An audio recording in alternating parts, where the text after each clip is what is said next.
What up, what up, what up, what's up, y'all? Welcome back to my channel. Doing another live stream. This is gonna be, I don't do this often. Um, I'll try to do it once a week, discussing, coming on here live or maybe a video, discussing, the positives, negatives of the game. More negatives in this context. I'm going to be discussing the coaches, the press conferences here, Ron Rivera, the refs, Terry McLaurin. Was it right for the refs to call that play on Terry McLaurin? What was it? The PI call, whatever, everything. Discussing Commanders content here. If you're new to my channel, you're finding me for the first time, make sure you hit that subscribe button. Make sure you hit that like button. Y'all watch my content. But don't hit like or subscribe. Greatly appreciate it if you did, so that way I can grow on YouTube. So that way the YouTube algorithm likes me as well. So with that, let's go ahead and let's get started. So if y'all have been living under a rock, which most of you aren't, the Commanders fell short of the Giants 20-12. Well documented. Go check out my post-game analysis from Sunday night. Something that I don't know if I put in the description or if I mentioned in my video was, Commanders, I think from here on out, need to just stop playing on Sunday night, in my opinion. Not being successful on Sunday night since Ron Rivera took over. The only win coming in when the Eagles tanked that one game in 2020. So, but after that, it was a blowout to Dallas. It was a terrible loss where Ron Rivera couldn't, coaches with Ron Rivera and Scott Turner and Jack Del Rio to a certain extent could not coach their way out of a paper bag. After the first drive where they got 3 points, and after Kayvon Thibodeau forced that fumble, everything just went downhill from there. So, that's where I think that everything went downhill. But I'm done rambling. If you guys want to go check out my post-game analysis, go check it out. I'm not going to recap everything. I'm here to talk about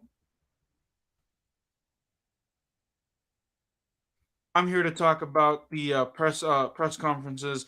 So without further ado, I have my screen shared. So let's go ahead and let's see if I can share the screen here.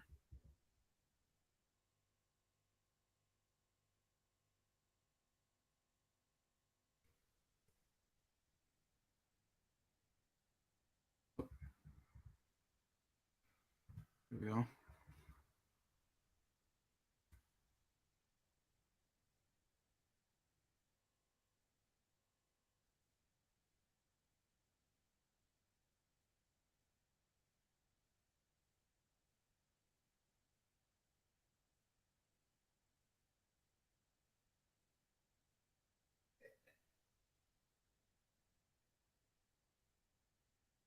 All right, let's go ahead and play this. Where do you start with that one? Missed opportunities. What did you think of that last, the game, the sequence down the stretch? What did you make of that? Well, I thought we put ourselves in position to score a touchdown, and fortunately, we didn't get the touchdown. The call on Terry. I don't think it's loud enough. Give me 1 second to adjust the volume here.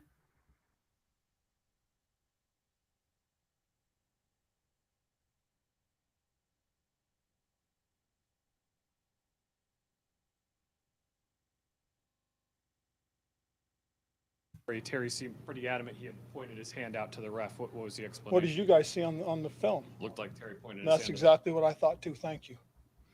Stop being snippy, Ron. The fourth down. Yeah, I mean, in fact, don't ask me about the refereeing because I can't answer the question. Ron, you had 2 red zone turnovers in the last 6 minutes. Either one scores a touchdown, you tie the game, or you go ahead. I mean, that's huge, and we can't do that, David. And it's a great point because we had our opportunities. We put ourselves down there. That was my answer to Sam. We missed opportunities, and we can't do that. We talked about that when we were off last week, that the red zone was something we got to be. All right, red zone, and I'm going to discuss this. I'm going to discuss this when we discuss because he had a press conference earlier today, and where he said that the red zone issues are going to be fixed. How are you going to fix them? What is it going to look like? We thought last season the Commanders Washington had the same issues, red zone. They kept on going for field goals instead of touchdowns. And we thought maybe getting Carson Wentz, who's a much taller quarterback, where he can throw it to Logan Thomas easily, where he can throw it to Terry McLaurin, throw it to his wide receivers, it would be easy. No, it wasn't. And then here with Taylor Heineke, it's the same thing. It was the same thing with Carson Wentz also. You need to score touchdowns, not field goals. Getting behind and kicking field goals is not enough. Anyways, let's continue. Be better at, and we didn't do that. If we had done it, that last series doesn't matter. Taylor put the ball on the ground twice today as well. Yes. What did you see on those two plays? Well, really, just he's just got to protect the ball more so than anything else. The first one, we got beat off the edge and he got hit from behind. The second one, he's getting tackled. He's just got to secure the football. Coach, early on in the game, the decision to go for the punt and short yards situation, can you kind of describe the thought process? Oh, we got him. All right. Turnovers, yeah. Taylor Heineke just got a ball security. That, rightfully said there for Ron. I agree with that. Taylor Heineke, not known for fumbling the football, but, lost two, and that's what really killed a lot of momentum. We got him pinned. We figured from where we were going to get him pinned. Absolutely. And then you have some young guys, obviously. I mean, a lot. All right. This is something I don't agree with. I don't care if it's windy. Points are points. You got to take points where you can get them, especially when it comes to, points like that. I guarantee you, say that the Commanders get that field goal. Say that they make it for instance. Again, the win, who knows. But say that they make that field goal. It's what? 3-0 early or 6-0 early, whatever. You don't have to go for too much later on, first off. Secondly, you get points. You just get points. And you're not even thinking about tying the game. You're thinking about winning the game. So Ron Rivera being too conservative, he's being inconsistent as a coach. Talk this year about the young guys, but specifically today, John Dodson, Brian Robinson Jr. doing some good things. Can you kind of expand on some of those thoughts? Well, that's what we're hoping to get from those guys. I mean, they're growing up fast. They're playing a lot of football. They're doing the things that we need them to do, and we just got to continue to improve and get better. Ron, you said you wanted to get them pinned on that fourth down. Was there something with the wind or anything like that with the conditions? Well, we thought the ball would hang up and we'd be able to get the coverage down there and get into position. Earlier in the game, we did the same thing, but Tress kicked a little bit short, and they popped it for about 20 yards on a return. But we thought we'd get the second one, we would be able to get it pinned into that corner. With the first one, I guess it was the fourth down. Did you consider going for a field goal on that one? Oh, and the very first thing, no, because of the winds and because of watching Joey kick. And the same thing when we came out in the second half, watching Joey kick, we were a little concerned about that ball coming up short. The red zone, the turnovers. What else stuck out to you as frustrations? Well, on defense, we had a couple opportunities to turn them back. On one on third down situations and one on a fourth down situation where we could have stopped them, and gotten great field position, and that's probably it. I mean, just a couple of plays on the defensive side for the most part. That's what I forgot to mention. How in the world do you allow the Giants to convert on 3rd and long and a 4th and long? There was a drive where it was 4th and 9, and the Giants get a field goal out of it. Like the defense played way too soft. Whatever his name is, Hodges. I don't care what his name is. The Giants tight end and wide receiver, he had a field day. Washington could not stop this. The defense could not stop him all game long on that long drive. You guys used 5 defensive linemen against them the last time, and it seemed to work. Why not as much this time? Because they came out throwing the ball, and they threw the ball early and created the mismatches. Really? They came out throwing the ball, so that's why 5 men. What were you doing those 2 weeks again? What were you doing? You were supposed to see how the defense can improve. Hello? Excuses, man, I swear. That made it harder on us. So Jack went with the 4-man front for a while, and then at the end he came back to the 5-man front stuff. Ron, all week talking about how big this game was for you guys. Can you describe the magnitude of this loss? Oh yeah, now? It's disappointing as hell. It really is. It pisses me off more than anything. We had an opportunity to win, and I thought we did everything you're supposed to do, from getting the ball down to the 1 yard line to getting lined up, checking to make sure we're lined up properly, and then having it taken away from us. That's why it's hard to comprehend right now. Ron, I know the team he plays hard for you throughout, but when Heineke gets the second fumble and then Barkley has 3 consecutive runs, 10, 12, 15 yards, did it feel like some of the air maybe got taken out? A little bit, and so that's going to happen. I mean, sometimes it does, sometimes it doesn't, and That's why your defense is out there stop them. We forced the field goal attempt, and we got the ball back, got it down where we had, and we had our opportunity at the end. And I know we're talking about the game and not Chase Young's situation, but how close was he to playing, and what was the decision there to not play him? He was close. It's one of these things that, again, he'll continue to work, and we'll see how he's doing. I know he saw Dr. Andrews today, and it was all positive. So again, we're feeling really good, and we'll see how he does Tuesday, Wednesday, and Thursday this week. Okay, this is something that, again, I forgot to mention on my channel. Chase Young. I don't know if it's the media, if it's Ron Rivera. I don't know, and I honestly don't care. Why are y'all saying, oh, Chase Young's ready to go this week? Yeah, he's good to go. He's good to go. Oh, wait, he's not feeling too good. A day before or the Sunday morning, he's deactivated because this. Stop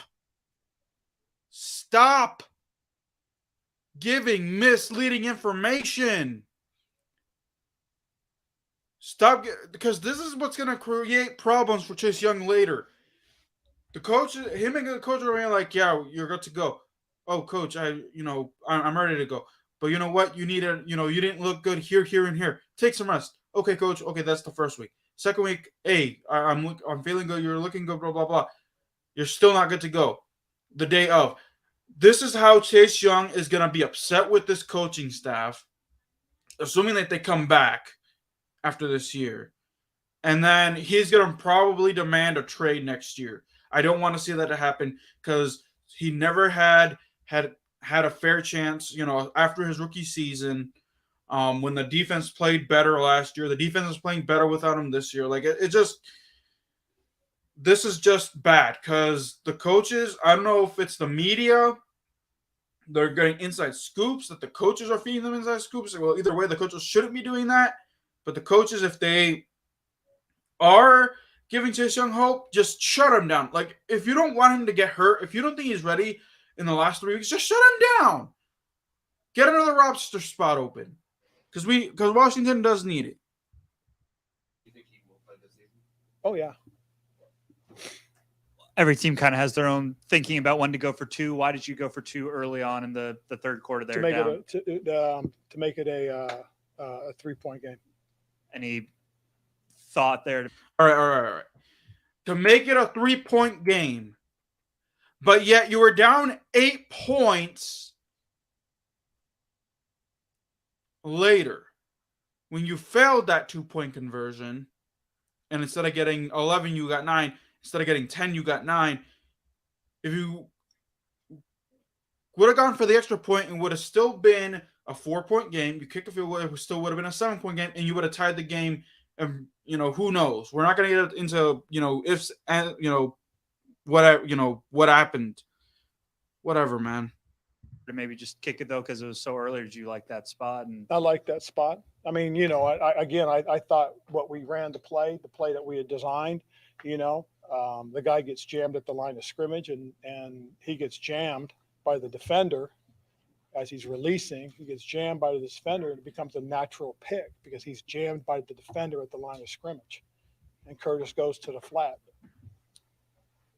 Obviously, Taylor's first fumble was a blindside. Yep. What would you like to see him do there to maybe Throw the hold ball sooner. As soon as his foot hits the ground, that ball should be delivered or thrown away or thrown somewhere underneath right now. Facts.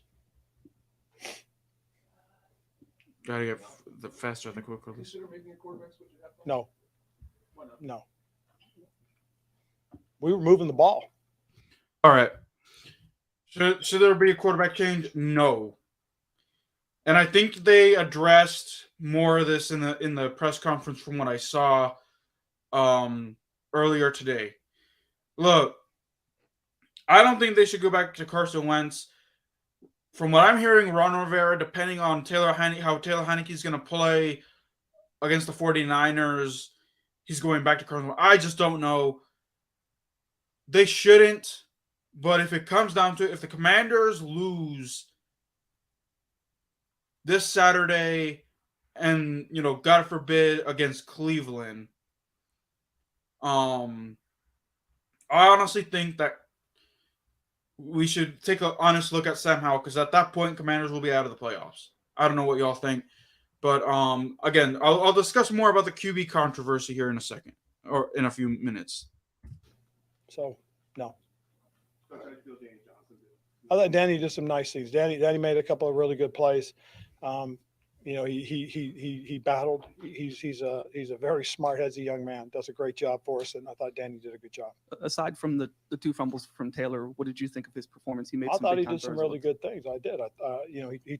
We had him take a couple Roller of shots coaster, deep. though. He's a roller coaster, He which threw a I think couple the of really good Commanders balls that were just a little quarterbacks have too overthrown, many and, roller coasters as he quarterbacks. I don't also like threw a that. couple that were caught, and he moved us. But we get into the red zone, we got to put it in the end zone. We absolutely got to score touchdowns instead of kicking field goals. Ron, sorry if this was asked. Their 97-yard touchdown drive that included a 4th and 9 conversion. Yep, from that's them. probably the biggest disappointment right there on the defense side. If you ask Jack, I think Can you let him that's finish his Jack question, was Ron? disappointed in.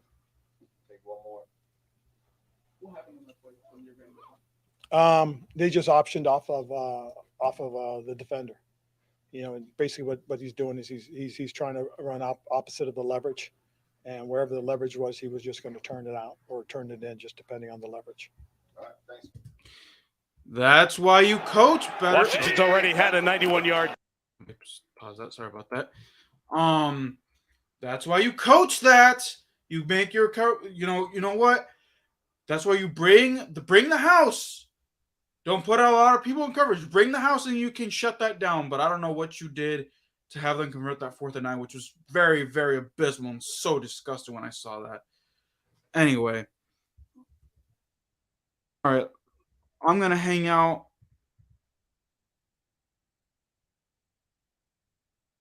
Let me make sure that y'all don't put anything in the chat here.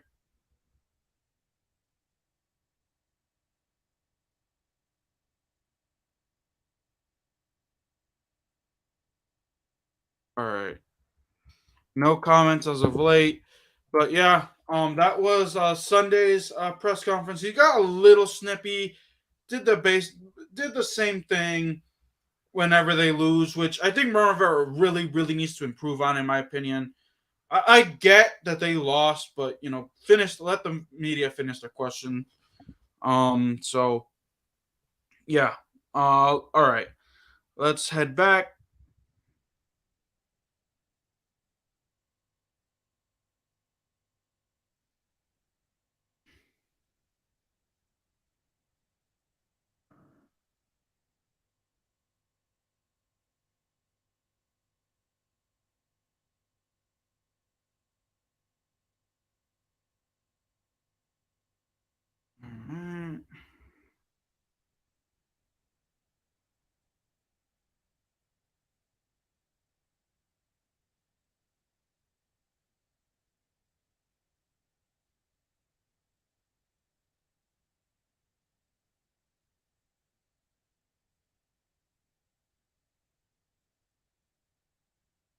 All right, here we go. At Eastern's Automotive Group, buying a car from anywhere is easy. Simply choose the car you Perfect, want, yeah. get approved, trade in your old vehicle, then get on to the rest of your day. Any car, any way, for everyone. With Benjamin, what do you need to see going forward, and how did I mean? I don't. Well, what do you he see? he moved around very well. I mean, he had the kind of week last week that was progressing. You just feel like he's going to be there. The big thing is he's got to be able to plant drive, and coming off of a high ankle, that's probably one of the things that you really have to see. I do know when he does part of his rehab, one of the things that he has to be able to do is get up on the 1 foot and handle that as part of his rehab treatment drills that they do, and he's actually looked pretty good lately. So we're hopefully continuing to have him trend in the right direction. What do you miss? What have you missed not having him out there? Well, I think a guy that you're in some instances we would take a coverage and probably favor a little bit away from him at times. In here we're playing a little bit more honest back there.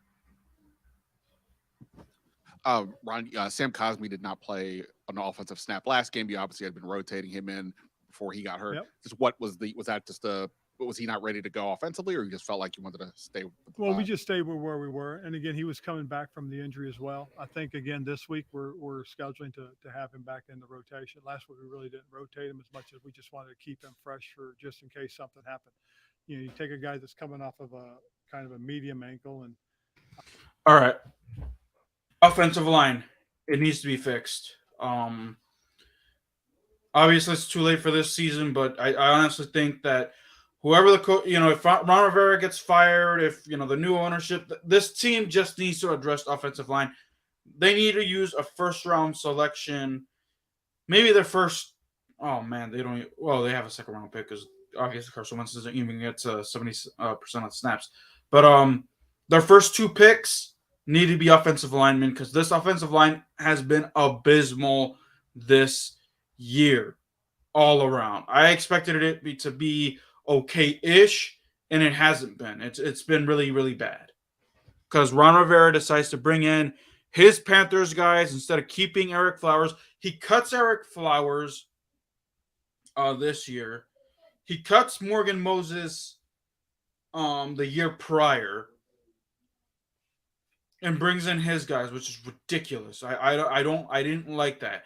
And the thing is, the Panthers, when Ron Rivera was there, aside from 2 or 3 seasons, they were losing. They were a losing team. So, yeah. Anyways, we were very fortunate. He was very fortunate. I don't know if you saw it on tape, but it looked uglier than it was. Thank goodness. And so when we started the week out, it was really more about making sure he could play if we had to have him play. And a quarterback question, not the standard one that maybe others will ask, but with the I just meant, somebody's going to ask it eventually. No pressure. The way you guys looked at getting the quarterback this year when you went to get Carson was based on the team that you had. Now that the defense has played as well as it has this year, does that potentially change whenever you get to that point, how you view what quarterback this team needs? Not necessarily. I mean, the biggest thing is really about what our identity is becoming. And it's something that we talked about when I first got here, is that we wanted to be able to run the football and be consistent with it and have a 2-back system. I think we showed our hand during the preseason as to what we wanted to do. Off of running the ball successfully, things that have helped us is that we've been able to run play action. And then off of the play action, you can throw the ball vertically. And that's what you want to be able to do on a consistent basis. We took some vertical shots last Sunday night that I think showed what we really want to be all about. And I think a big part of it has been we are running the ball better, and that's something we're going to continue to work and develop. I think if you're really looking at things that going forward, not necessarily the quarterback as much as the offensive line, I think is something that we got to continue to work on and develop and grow. And guys like Sam will be a real big part of what we're doing going forward. Chris Palsy, another young man that's got an opportunity to really help us. We'll have a good host of veteran guys that'll be coming back next year as well. Ron, even with the loss of the Giants, I mean, you guys still control your own destiny. Is there comfort in the fact that knowing it's still in your hands? Yeah. Oh, yeah, absolutely. I mean, I think that's a big part of the mentality that we have to take is that, we've got to go out and we've got to play our best. We got to give our best. Niners don't go into the playoffs. All I'm saying. And we've got to get some things corrected and fixed and ready to go. I mean, we can't struggle in some of the areas that we have lately. Those things have to be addressed, and they are being addressed. We've talked about them, and there's an emphasis on it. And it's unfortunate that that it got us on Sunday night. I mean, I know what happened in the fourth quarter happened, but when you get opportunities to convert, you've got to do that.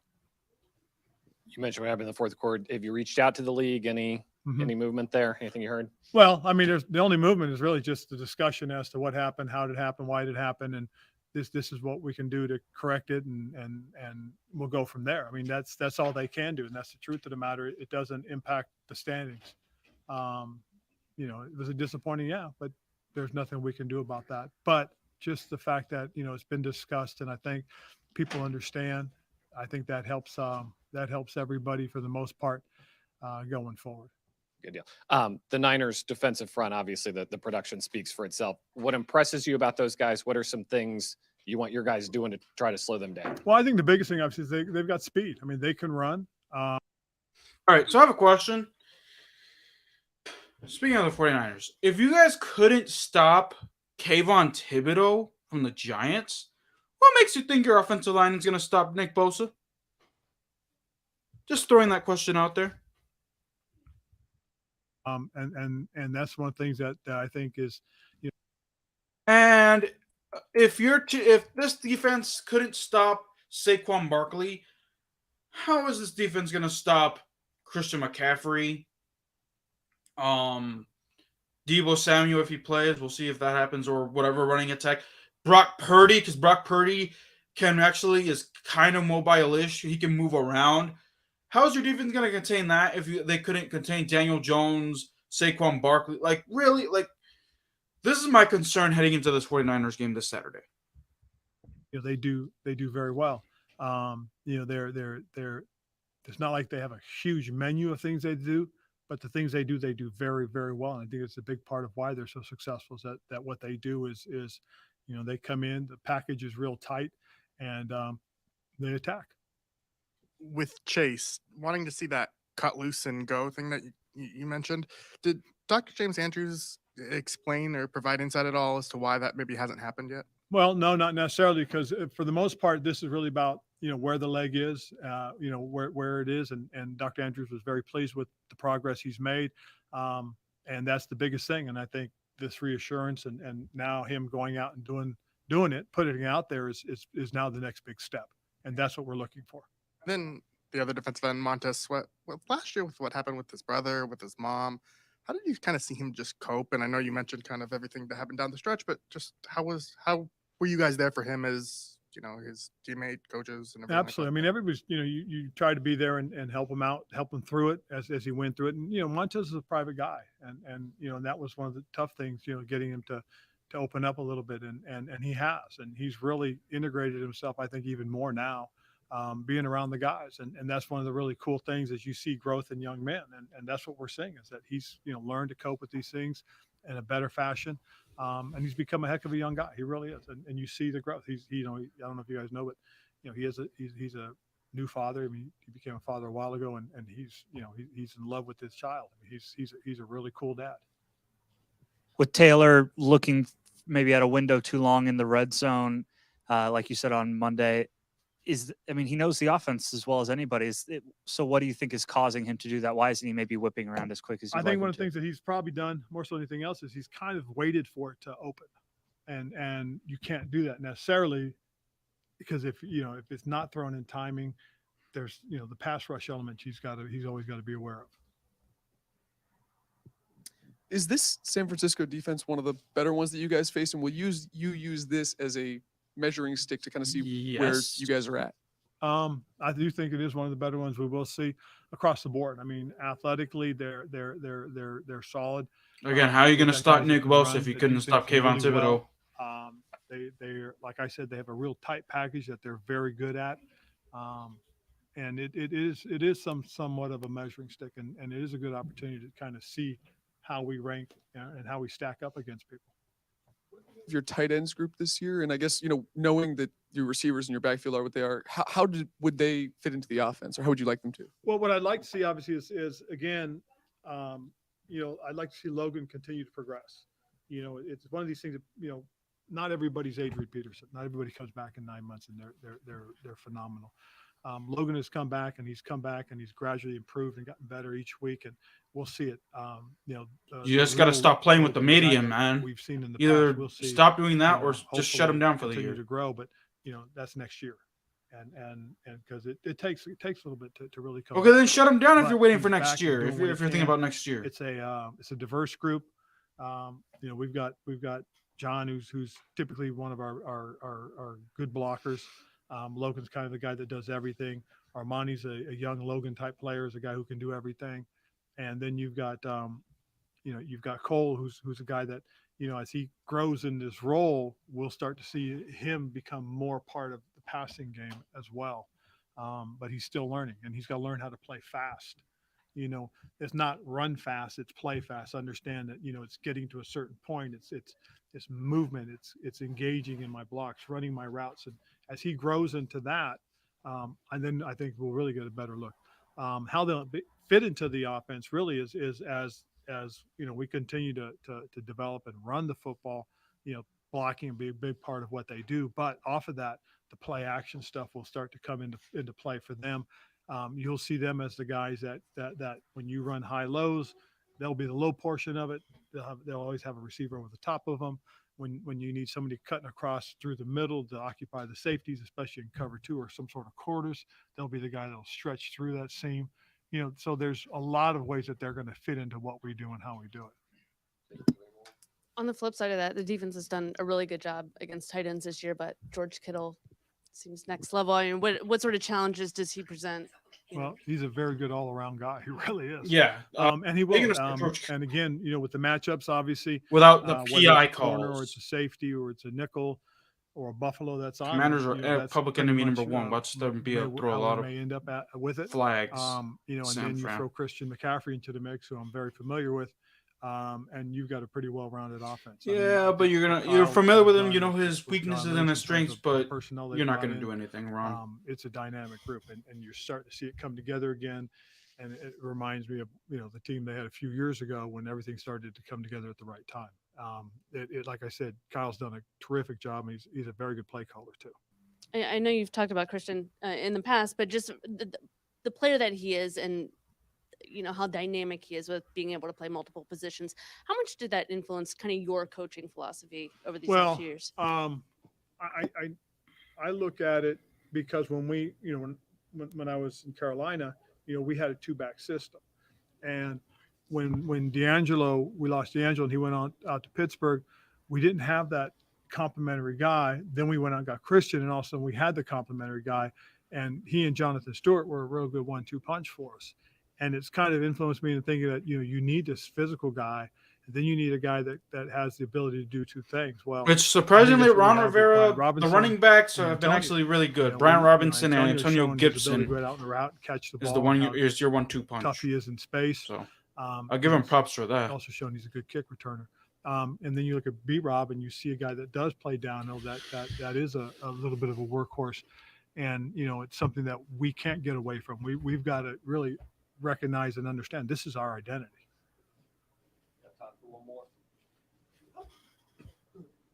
Trent, it seems like the respect that he's gotten the past few years is really taken up another level. Is that something of just being in the Bay Area? Have you seen the level of his play jump?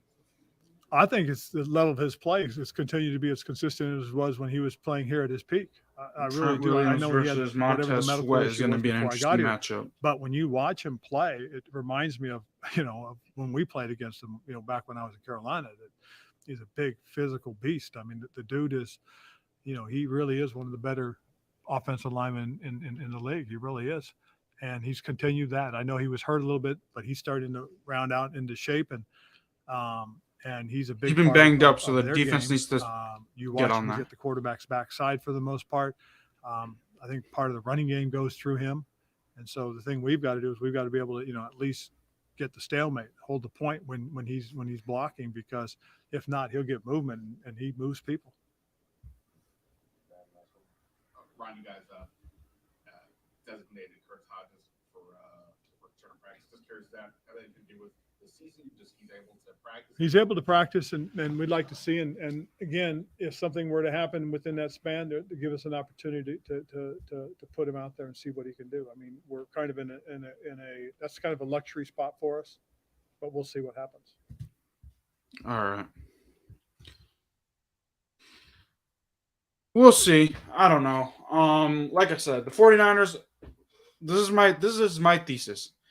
If you couldn't stop Daniel Jones, Saquon Barkley, what makes you think you can stop Christian McCaffrey and Brock Purdy?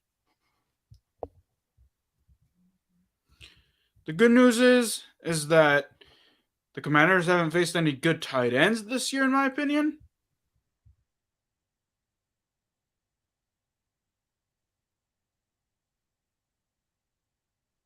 Give me 1 second. I'm trying to get back into.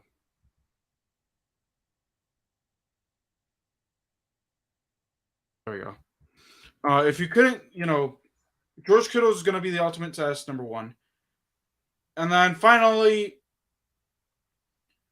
your defense. If your offensive line couldn't protect against Kayvon Thibodeau, how are they going to stop Nick Bosa? That's something that I'm going to be interested in watching or watching out for.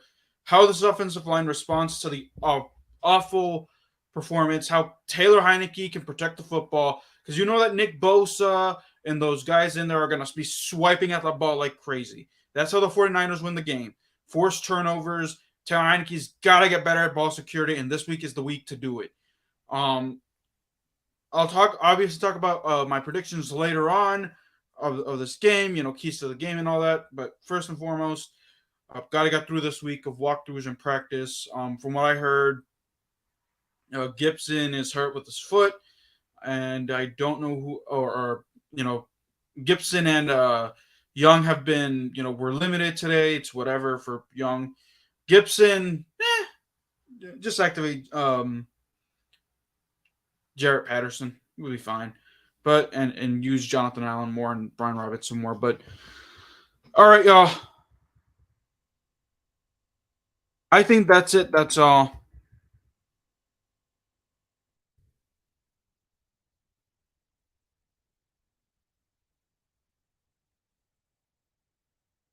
Let me know what y'all think from the heartbreaking loss.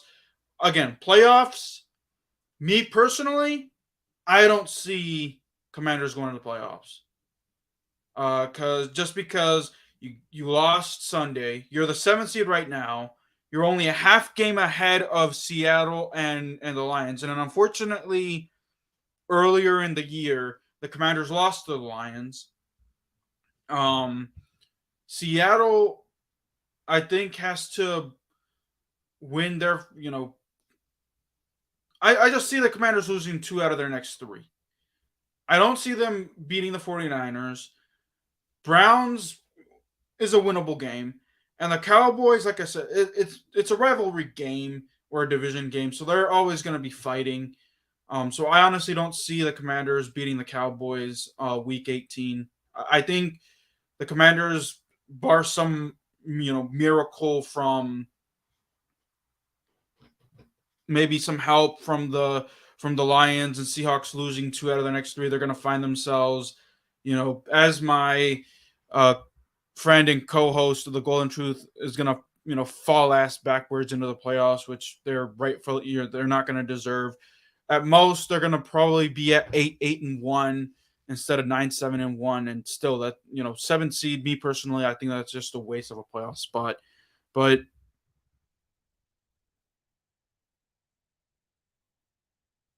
we'll see. But yeah, that's it. That's all, y'all. Like I said at the beginning, make sure if you guys finding me for the first time, make sure you hit that subscribe. Make sure you hit that like. Until then, guys, keep it real. Have a good night, guys. See you later.